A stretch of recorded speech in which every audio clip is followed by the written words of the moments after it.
नमस्कार दोस्तों, क्या पूजा करते समय आपके आंखों से आंसू आते हैं? अगर आते हैं तो इस वीडियो को पूरा अवश्य देखें। हम आपको कुछ ऐसे रहस्य बताने जा रहे हैं जिससे आपको पता चल जाएगा कि वह कौन सी अज्ञात दैविक शक्तियां हैं जिनकी कृपा आप पर बनी है। दोस्तों, हमारे प्राचीन ग्रंथों के अनुसार शुरुआत में यह ब्रह्मांड खाली था। हर तरफ केवल अंधकार था। उसके बाद अचानक ही एक विशालकाय शिवलिंग प्रकट हुआ जिससे यह संपूर्ण ब्रह्मांड ऊर्जा से भर गया। उसके कुछ समय बाद इस ब्रह्मांड में पदार्थ का निर्माण हुआ जिसमें जल, धातु, वायु, अग्नि जैसी कई चीजों का निर्माण हुआ। इसी कारण यह माना जाता है कि इन सभी में भगवान शिवशंकर का वास है। समस्त ब्रह्मांड के कण कण में बसी हुई असीम ऊर्जा शिव ही है। शिव ही आदि हैं और शिव ही अंत हैं। दोस्तों, जब भी आप पूजा पाठ करने बैठ जाते हैं एवं ईश्वर का ध्यान करने बैठ जाते हैं तो आपकी आत्मा का कनेक्शन ईश्वर के साथ होता है। ईश्वर सर्वव्यापी है। समस्त सजीव एवं निर्जीव चीजों में उनका वास है। इसी कारण जब आपकी अंतरात्मा का ईश्वर के साथ संबंध जुड़ जाता है तो ईश्वर आपको कुछ संकेत देते हैं।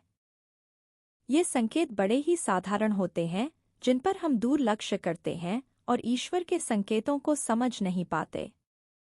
सर्वव्यापी परमात्मा सभी जीव जंतुओं की आत्मा से जुड़ा हुआ है। जब भी हम पूजा एवं ध्यान करते हैं तो आपके आसपास का वातावरण सकारात्मक ऊर्जा से भर जाता है और इसी कारण से हमें प्रसन्नता महसूस होती है। दुख का माहौल भी खुशी में बदल जाता है। आप कितने भी स्ट्रेस में क्यों न हो, आपको अच्छा और फ्रेश महसूस होने लगता है क्योंकि इन सकारात्मक शक्तियों का प्रभाव ही कुछ ऐसा होता है।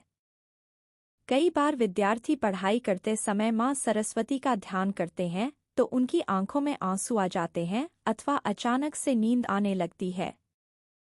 इसका अर्थ यही कि माँ सरस्वती की कृपा उस विद्यार्थी पर बन रही है। साथ ही दोस्तों, कभी हम ईश्वर से जुड़ी कोई कथा सुनते हैं तो हमारे शरीर का रोम रोम खड़ा हो जाता है और आंखों से आंसू आ जाते हैं। ईश्वर की उस अनंत शक्ति का अनुभव करते हुए कभी कभी हमारे आंखों में आंसू आ जाते हैं और ईश्वर पर हमारा विश्वास दृढ़ होने लगता है। दोस्तों, अगर आपको भी ऐसे संकेत मिलते हैं तो इस वीडियो को अंत तक जरूर देखें। आज के वीडियो में हम आपको कुछ ऐसे संकेतों के बारे में बताएंगे। अगर आपको ईश्वर का ध्यान करते हुए ये संकेत मिलते हैं तो समझ जाइए कि ईश्वर आपको कुछ संकेत दे रहे हैं। तो आइए जानते हैं। इससे पहले दोस्तों, अगर आपने हमारे चैनल को सब्सक्राइब नहीं किया है तो इसे सब्सक्राइब जरूर करें। साथ ही दोस्तों, वीडियो को लाइक कर दीजिए क्योंकि बाद में भूल जाएंगे। सबसे पहली बात, आंखों में आंसू आना। दोस्तों, अगर आप ईश्वर की आराधना में ध्यान लगाकर बैठे हैं और अचानक ही आंखों से आंसू निकल आते हैं तो यह ईश्वर का संकेत है। आपकी आत्मा का ईश्वरीय शक्ति से मिलन हो चुका है। ऐसे समय में ईश्वर को अपनी मनोकामना अवश्य बताएं। ऐसे समय पर ईश्वर से की हुई हर प्रार्थना का फल मिलता है। ज्यादातर लोग इसे संयोग समझकर ध्यान नहीं देते और बस ईश्वर की आराधना में खो जाते हैं। परंतु ईश्वर से कुछ मांगने का सर्वोत्तम समय होता है।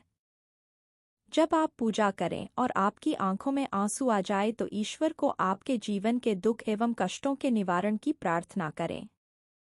साथ ही पूजा के समय आंखों में आंसू आने का यह भी कारण माना जाता है कि आपके अंतर्मन की बुराई की सफाई हो रही है और आपका अंतःकरण शुद्ध हो रहा है।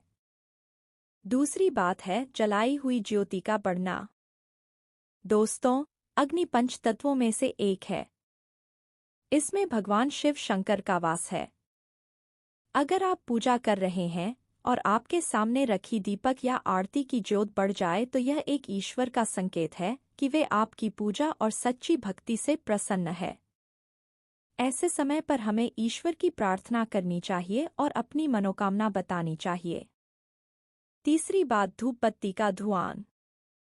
यदि आप पूजा करते समय यह देखते हैं कि आपके द्वारा लगाई गई अगरबत्ती एवं धूपबत्ती का धुआं इष्ट देव की प्रतिमा की ओर जा रहा है, तो इसका अर्थ यह है कि आपकी पूजा को ईश्वर ने स्वीकार कर लिया है। चौथी बात है फूल का गिरना। अगर आपने पूजा एवं ध्यान से पहले ईश्वर की प्रतिमा पर फूल चढ़ाया है और ध्यान एवं पूजा करते समय अगर वह फूल आपकी ओर गिरता है, तो यह बड़ा ही शुभ माना जाता है। इसका अर्थ यह कि आपकी आराधना को ईश्वर ने स्वीकार कर लिया है और उसका उचित फल आपको तुरंत ही प्रदान करेंगे। पांचवी बात, द्वार पर गाय का आना। भगवान शिवजी की आरती एवं पूजा के समय अगर द्वार पर गाय आती है, तो यह बड़ा ही शुभ संकेत माना गया है। द्वार पर आई गाय की पूजा करें, उसे रोटी खिलाएं और नमस्कार करके अपनी मनोकामना गौ माता को बताएं। आपकी इच्छा अवश्य पूरी होगी। तो दोस्तों, ये थे कुछ संकेत। अगर आपको ऐसे संकेत पूजा करते समय मिलते हैं तो हमें कमेंट में ज़रूर बताएं। साथ ही दोस्तों, अगर वीडियो पसंद आया तो उसे लाइक करें, कमेंट करें और शेयर करें और हमारे चैनल को सब्सक्राइब करना ना भूलें ताकि ऐसी जानकारी वाले वीडियो देख सके। धन्यवाद।